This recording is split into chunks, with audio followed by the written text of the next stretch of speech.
memberikan kebenaran kepada setiap orang, kan begitu. Mungkin begitu juga sama orang abang itu, bahwasanya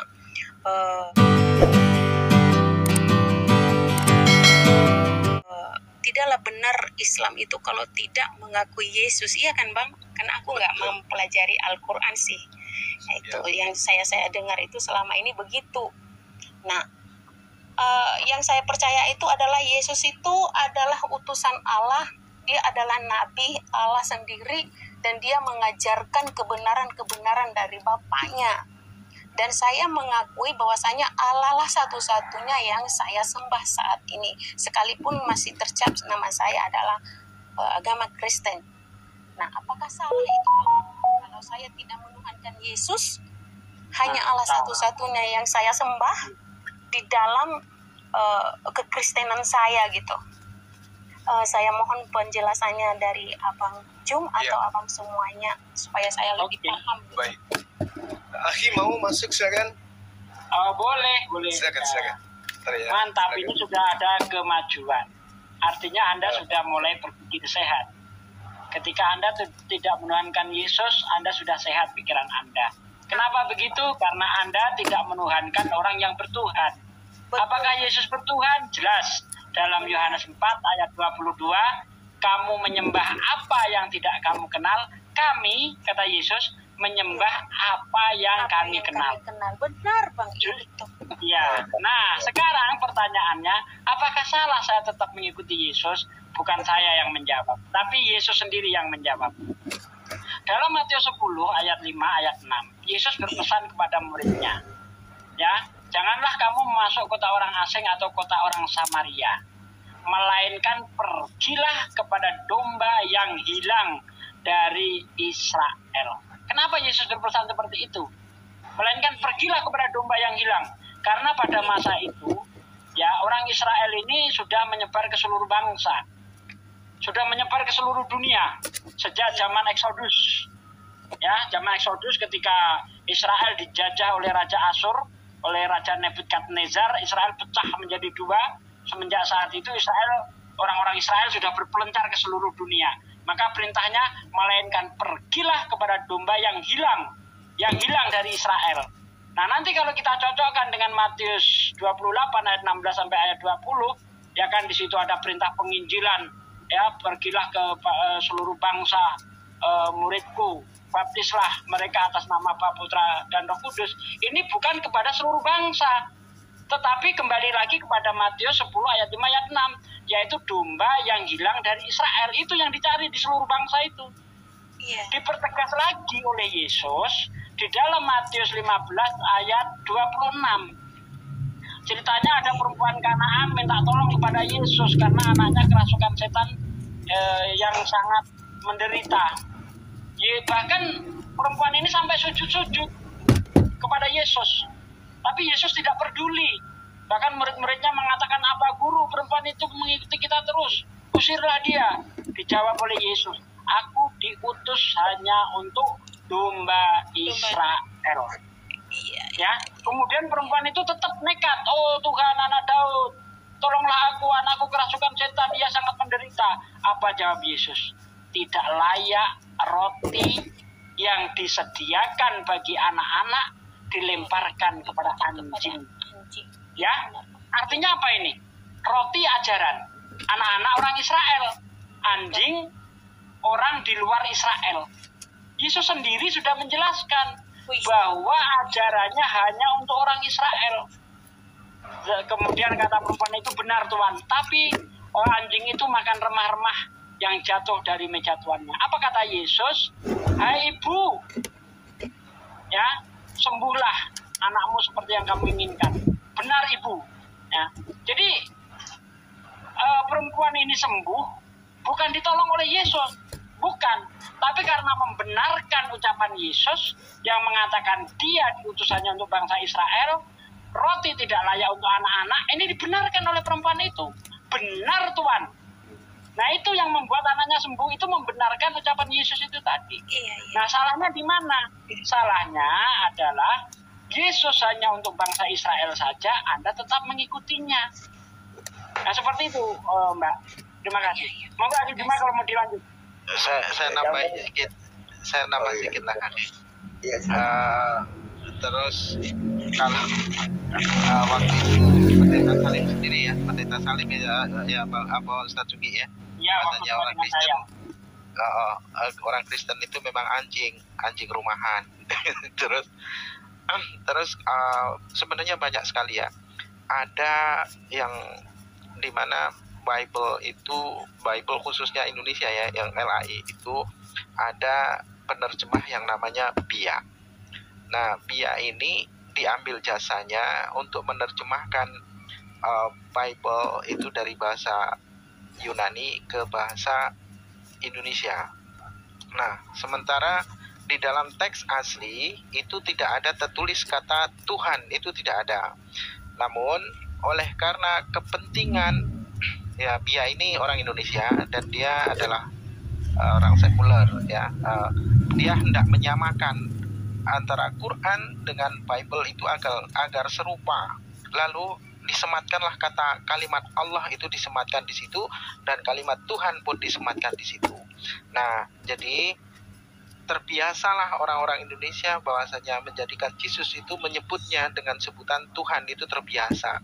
Padahal di luar negeri sana ya itu tidak pernah ada tertulis bahwasanya Yesus itu God, itu tidak pernah. Yang melainkan hanyalah Lord, bukan God. Jadi apa-apa yang tertulis di terjemahan Indonesia itu banyak penyimpangan yang diterjemahkan oleh BIA itu sendiri. BIA itu nama orang BIA itu, dia yang diambil jasanya oleh LAI, dan juga yang menerjemahkan bahasa Arab yang menerjemahkan Al-Quran. Makanya banyak kekeliruan juga di terjemahan Al-Quran itu. Maka dari itu disinilah peranan kita ya untuk meluruskan bahwasanya memang Yesus menjadi Tuhan itu oleh karena keterbiasaan orang Indonesia menyebutkan begitu ya. Jadi jikalau Yesus itu Tuhan, tidaklah mungkin dia itu bertuhan ya. Aku bersyukur kepada pada Tuhan pencipta langit dan bumi. Masa ya katanya tidak ada sesuatu dapat diciptakan jika tidak dengan oleh karenanya itu. Yeah. Tapi Yesus sendiri tidak pernah berkata seperti itu. Nah, sedangkan yang Bible itu sendiri yang menjadi otoritasnya di dalamnya ya itu adalah yang menerima firman itu adalah Yesus itu. Nah,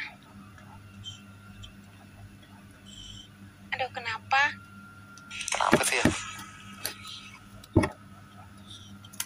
Ada.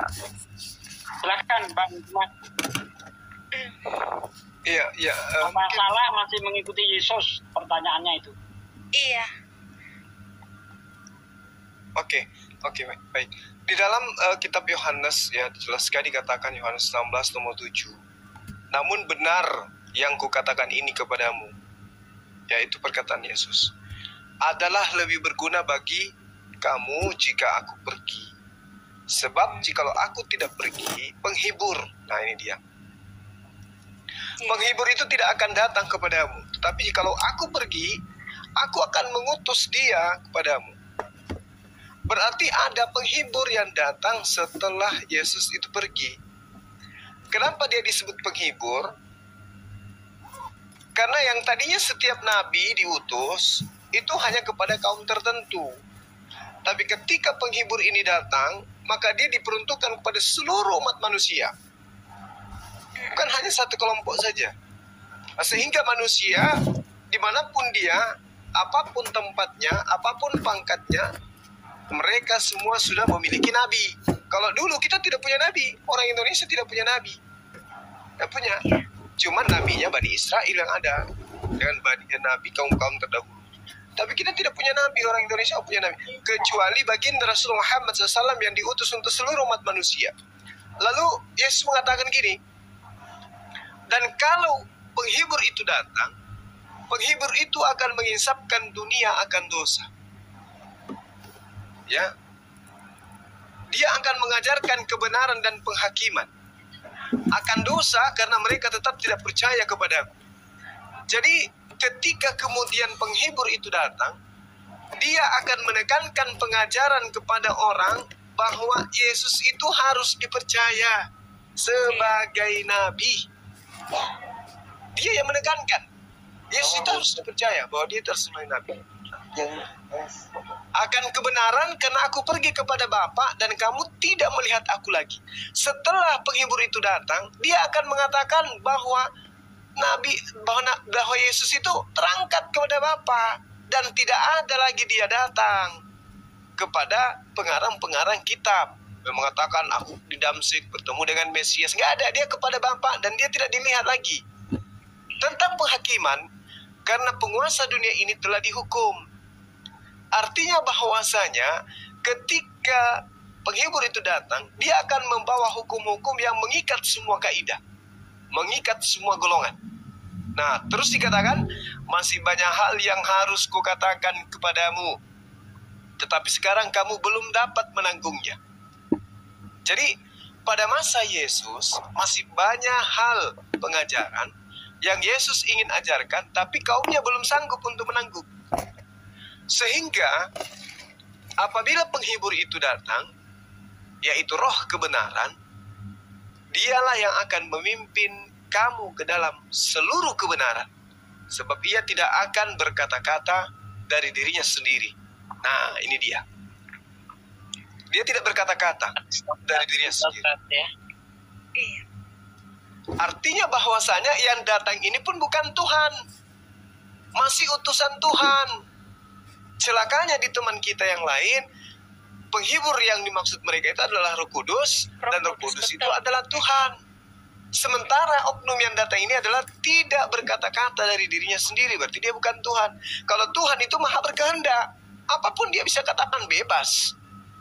Bebas dia, karena dia tidak mengikuti instruksi dari luar, tetapi instruksinya dialah, perintah dialah yang menjadi nomor wahid. Tidak ada yang bisa mengintervensi dia. Tapi ini yang datang, dikatakan sebab ia tidak akan berkata-kata dari dirinya sendiri, tetapi segala sesuatu yang didengarnya, itulah yang akan dikatakannya. Nah, yang paling terpenting di sini adalah penghibur itu akan memuliakan aku. Nah, sekarang siapa yang memuliakan Yesus? Muhammad. Ya, hanya beliau yang memuliakan. Berarti kita harus mengakui keberadaannya sebagai penghibur yang diutus kepada seluruh umat manusia. Karena satu-satunya yang mengaku utusan setelah Yesus yang memuliakan dirinya hanya Rasulullah Muhammad SAW. Coba bayangkan Paulus. Yesus mati terkutuk di atas tiang salib. Apakah itu memuliakan? Tidak. Tidak memuliakan sama sekali. Dia adalah anak domba. Apakah itu memuliakan? Tidak. Dia adalah korban penebus dosa. Apakah itu mulia? Tidak. Tapi kalau baginda Rasulullah Muhammad SAW dikatakan apa? Wa yuzakkihim, wa yuzakkikum. Dialah Rasulullah Muhammad SAW yang mensucikan manusia dari dosa-dosa kesyirikan. Dia yang mensucikan manusia dari dosa-dosanya. Dengan cara apa Rasulullah kemudian memberikan petunjuk? Litubayyina linnasi ma nuzzila alaihim wa la'allahum yatafakkarun. Bagaimana caranya bisa menghapus dosa harian? Dengan cara sholat. Bagaimana cara kemudian menghapuskan dosa-dosa mingguan? Dengan cara sholat Jumat. Bagaimana cara menghilangkan dosa-dosa bulanan? Dengan cara berpuasa bulan suci Ramadan. Bagaimana dengan cara apa kemudian menghapuskan segala dosa? Dengan cara taubatan nasuha. Semua wa yuzakkihim, manusia disucikan oleh beliau. Tidak perlu lagi darah, apalagi darah manusia ditebus dengan dibunuh di atas tiang salib. Jadi kuncinya, siapa oknum penghibur yang datang setelah Yesus yang memuliakan Yesus, itulah dia. Kata Yesus, ikutlah kepada dia. Jadi kalau saudari saya masih mengimani Yesus sebagai utusan, tetapi tidak mengindahkan untuk mengikuti penghibur itu, ya percuma, sia-sia kita beriman. Kalau kemudian iman itu tidak berdasarkan terhadap kaidah yang diperintahkan pada para utusan. Toh tidak ada ruginya begitu saudari saya mu'allaf menjadi muslim, bersaksi tiada Tuhan selain Tuhannya Yesus, dan bersaksi bahwa penghibur yang datang setelah Yesus itu adalah baginda Rasul Muhammad SAW, tidak ada ruginya. Anda tidak akan diusir ke neraka dengan itu. Justru dengan menjadi muslimah, Anda akan mendudukkan Yesus sesuci-sucinya manusia. Bayangkan, melalui ajaran Rasulullah, Yesus itu disebut apa? Ya, dia adalah laki-laki yang suci. Dia adalah manusia yang terkemuka di dunia dan di akhirat, dan termasuk orang-orang yang didekatkan kepada Allah. Kurang apa lagi? Ketika nanti di hari penghakiman, ternyata Yesus itu adalah Tuhan misalnya, kita ditanya, kenapa kau tidak menuhankan aku? Karena kamu tidak pernah mengajarkan untuk menyembah dirimu. Kamu mengajarkan untuk menyembah kepada esensi yang tak terlihat, yang kami sebut esensi yang maha suci lagi maha tinggi. Lolos. Apalagi kalau kita sudah mengimani dia sebagai rasul, toh dia memang mengajarkan dirinya adalah rasul dan memuliakan dirinya. Toh di dalam Islam begitu disebut Isa Al-Masih atau Isa bin Maryam, maka kita akan menyebut alaihi salam, keselamatan dan keselamatan. Itulah hebatnya. Jadi kalau mau sempurna keimanannya, kata Yesus, dialah yang akan menuntun kamu ke dalam segala kebenaran. Dia akan mengajarkan kamu segala. Makanya kalau saudari saya ini mau keluar rumah atau mau ibadah pasti bingung. Ibadah yang diajarkan oleh Bible itu yang sebenarnya menjadi paket tuntunannya yang seharusnya itu yang mana sih? Bingung.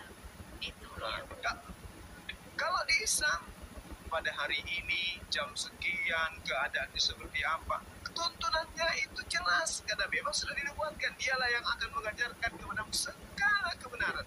Masih banyak yang ingin aku ajarkan kepadamu, tapi kamu belum sanggup untuk menangguhnya. Aku masih banyak itu.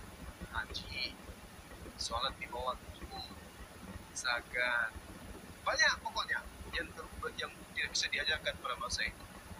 Nah, oleh karena itulah kemudian kalau mufti saudari saya ini betul-betul ingin menjadi pengikut yang setia, mari dengan akhi Suki dibimbing untuk bersyukur. Saya kira itu jalan satu. Oke, saya tambahin dikit ya. Boleh nambahin sedikit? Ya silakan Pak, silakan. Oh, oke. Jadi gini, seringkali kawan-kawan Kristen itu memaknai Yohanes 16 ayat 7 itu adalah Roh Kudus. Di situ padahal jelas dikatakan, namun benar yang kukatakan ini kepadamu adalah lebih berguna bagi kamu jika aku pergi. Sebab jikalau aku tidak pergi, penghibur itu tidak akan datang kepadamu. Tetapi jikalau aku pergi, aku akan mengutus dia kepadamu. Nah, syaratnya penghibur datang, Yesus harus pergi. Sementara Roh Kudus sudah kita ketahui, baik Yesus pergi ataupun tidak pergi, Roh Kudus sudah datang. Roh Kudus pernah datang ketika Yesus dibaptis, betul? Betul nggak, Pak? Betul. Roh Kudus sudah datang. Bahkan pernah memberkati Elizabeth, pernah mendatangi Maria. Yesus dibaptis juga datang Roh Kudus. Tidak mungkin yang dijanjikan oleh Yesus ini adalah Roh Kudus. Karena Roh Kudus, baik Yesus pergi atau tidak pergi, Roh Kudus tetap akan datang. Nah, syaratnya penghibur ini datang kalau Yesus itu pergi. Nah, apa sih maksudnya roh? Ternyata roh itu bisa berarti seorang nabi. Ini saya bukakan ayatnya di dalam 1 Yohanes 4. Silakan buka, Mbak. 1 Yohanes 4 ayat 1. Saudara-saudaraku yang kekasih, janganlah percaya akan setiap roh, tetapi ujilah roh-roh itu apakah mereka berasal dari Allah. Sebab, ini garis bawahi, sebab nabi-nabi palsu yang telah muncul dan pergi ke seluruh dunia. Ya, sebab banyak nabi-nabi palsu yang telah muncul dan pergi ke seluruh dunia. Berarti roh di sini bisa berarti nabi. Roh penyesat nabi-nabi palsu, benar nggak? Iya, betul. Nah, kembali lagi itu tadi.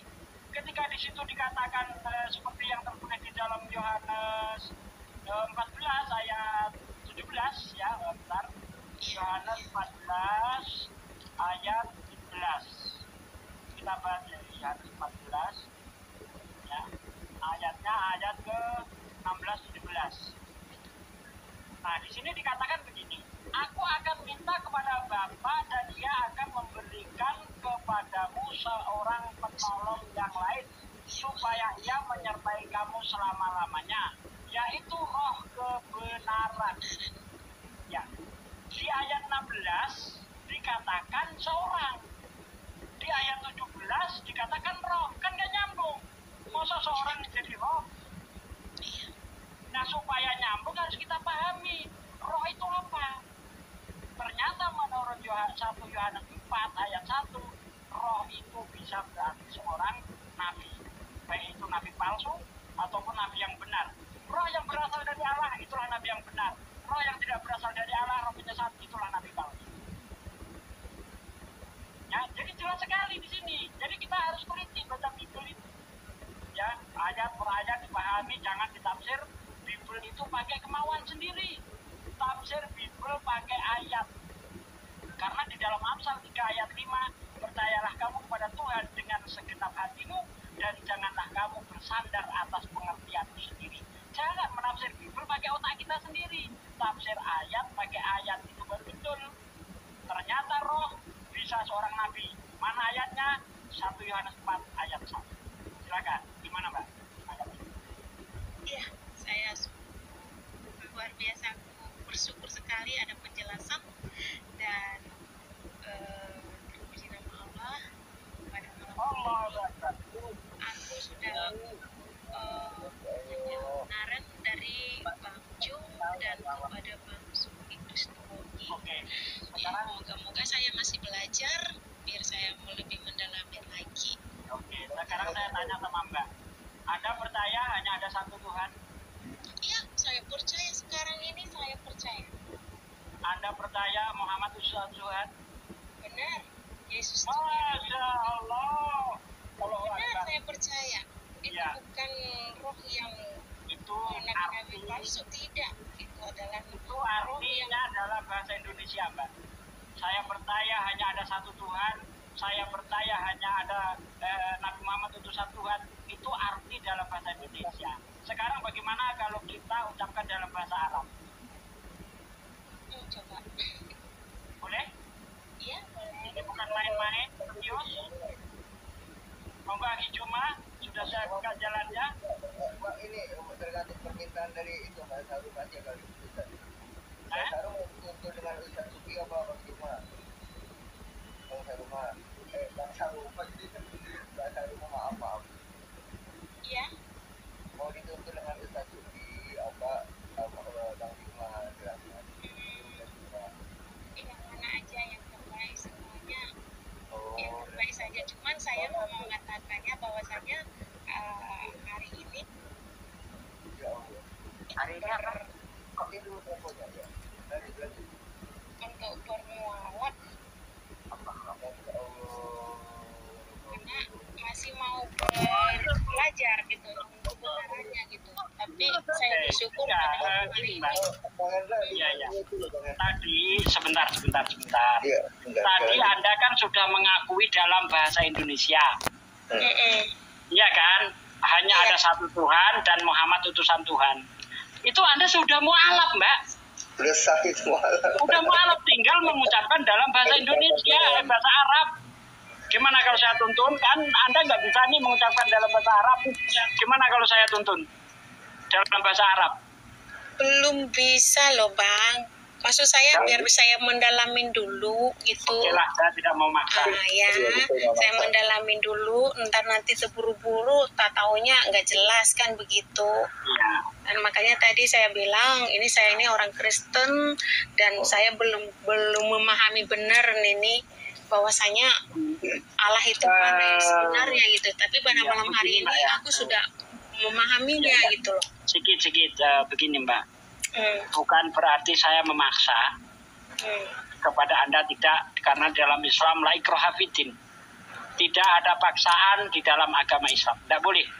Tetapi ada sesuatu yang di luar kekuasaan kita. Ini terjeda ya, Mbaknya terjeda. Masih dengar Mbak? Halo? Dimatiin dulu Mbak, teleponnya Mbak. Jangan dijeda dulu, Mbak. Yang jeda nanti Tapi bentar. ada sesuatu yang di luar kekuasaan kita. Apa Iya, itu? betul. Maut. Ya, maut. Kita tidak tahu, Mbak. Kita tidak tahu habis ini apa kita masih hidup 10 menit kemudian sampai besok. Kita nggak tahu. Allahu a'lam bishawab. Karena maut hanya di tangan Allah. Nah, yang kita khawatirkan ketika Anda sudah jelas-jelas mengimani Allah satu-satunya yang berhak disembah dan Nabi Muhammad adalah utusannya, tapi Anda masih menunda dalam mengucapkan dalam bahasa Arab, padahal tidak ada bedanya ya. Itu artinya tinggal Arabnya saja. Nah, tinggal Arabnya saja Anda keberatan. Ini takutnya ketika Anda bentar, jangan disela dulu. Takutnya ketika Anda enggan mengucapkan dalam bahasa Arab lalu Anda meninggal, bukan saya mendoakan Anda cepat mati, tidak. Anda masuk neraka. Padahal tinggal mengucapkan dalam bahasa Arab saja. Karena kalau Anda mati dalam keadaan kafir, tidak ada keselamatan. Kekal di dalamnya. Innalladzina kafaru min ahlil kitabi wal musyrikina fi naril jahannam khalidina fiha ulaika hum syarrul bariyah. Sesungguhnya orang-orang kafir dari ahli kitab, Yahudi dan Kristen, dan orang-orang musyrik, mereka akan di dalam neraka kekal selama-lamanya dan mereka termasuk seburuk-buruk makhluk. Anda sudah dengan ikhlas yakin hati Anda mengakui Allah satu-satunya yang berhak disembah dan Muhammad adalah utusannya dalam bahasa Indonesia, kenapa berat mengucapkan dalam bahasa Arabnya? Oh, gitu ya maksudnya apa? Iya, itu Masih ada, masalahnya, Kak? Mbak. Masih Saya ada? menyayangkan Anda. Oh, Iya. baik. Apakah Anda menjamin? Itu sangat Benar. bagus sekali, tetapi Iya. saat ini belum Iya. siap sebenarnya untuk mengucapkan Oke. itu. Nggak apa-apa. Lalu kalau namanya Allah satu-satunya yang saya sembah saat ini adalah Allah satu-satunya. Ya. Lalu kalau tadinya Abang bertanya itu Muhammad, kamu percaya bahwasanya dia adalah utusan, bukan roh yang tidak benar, yang nggak jelas, itu saya katakan itu dia benar semua, kata-kata dia itu benar gitu loh. Dan Yesus itu adalah nabi juga, ya begitu. Makanya penjelasan Bang Juma tadi itu saya sangat-sangat menerima penjelasannya pada malam hari ini. Ya, jadi saya cukup jelas dan mungkin saat ini belum siap Bang, karena aku lagi mau mempendalamkan belajar yang sebenar-benarnya gitu. Bang Ya, Juma mau nambahin jadi- kali? Bang Juma nanti. Silakan nanti Mas. Ya, lanjut dulu Mbak. Ya, jadi mungkin demikian saja, cukup penjelasannya dari Suaranya jauh. saya mengerti ya. Jadi terima kasih banyak. Ya, Semoga sama-sama, Mbak. ini semua penjelasan ini menjadi tuntunan di ke depan kan gitu. Jadi mungkin kita bisa ketemu lagi di hari-hari Ya, ke depan. ya. Amin. Bisa mengerti Ya. lagi gitu. Follow ya, follow ya kita ya, Silakan, ya. Ini di bawah nih, Sugi ngotot, bukan gitu. Kita itu sayang ya kepada orang-orang yang sudah hatinya sudah mengakui Allah itu satu-satunya yang berhak disembah dan Nabi Muhammad adalah seorang Rasulullah, utusan Allah. Lalu enggan mengucapkan dalam bahasa Arab, hanya terganjal itu, lalu dia nanti mati masuk neraka. Ini yang kita sayangkan. Gitu. Bang, kita nggak tahu beberapa sekali waktu ke saya depan. sebutkan itu tidak akan kembali lagi, Bang. Makanya itu harus Allahu kita Akbar, mantap. ya. Keren, Sekali keren, kita keren. saya udah ambil prinsip. Sekali saya sebutkan itu tidak akan berpaling kembali lagi, Bang. Maka itu tidak mudah untuk langsung gitu loh, Bang. Karena saya harus Ya. belajar benar-benar ya. Jadi Oke, kalau kita tidak ada biar- suara hati, suara Allah di dalam diri saya untuk menyebutkan satu hal, mungkin akan sia-sia, Bang. Jadi pada malam hari ini saya bersyukur dengan saudara-saudara saya boleh mengajari, boleh memberitahu kebenarannya, karena saya ini Kristen dari kecil. Jadi Iya. selalu Ternyata di bawah panik, Mbak. setiap Ternyata di bawah panik. setiap pendeta yang menyampaikan katanya firman Tuhan di mimbar sana itu, maka itu kadang-kadang saya mau pergi ibadah di gereja saya, jujur saya walaupun ada orang Kristen di bawah ini, maaf saudara-saudaraku, saya bingung Ya, saya bingung setiap pendeta Bisa nggak kasih kesempatan saya juga ngomong? Bentar bang. Bentar Pak, bentar gantian. Bentar bang. Silakan Bu. Lagi ya. Ya, Kali ya. jadi demikian saja Abang Jung dan Abang Kusum.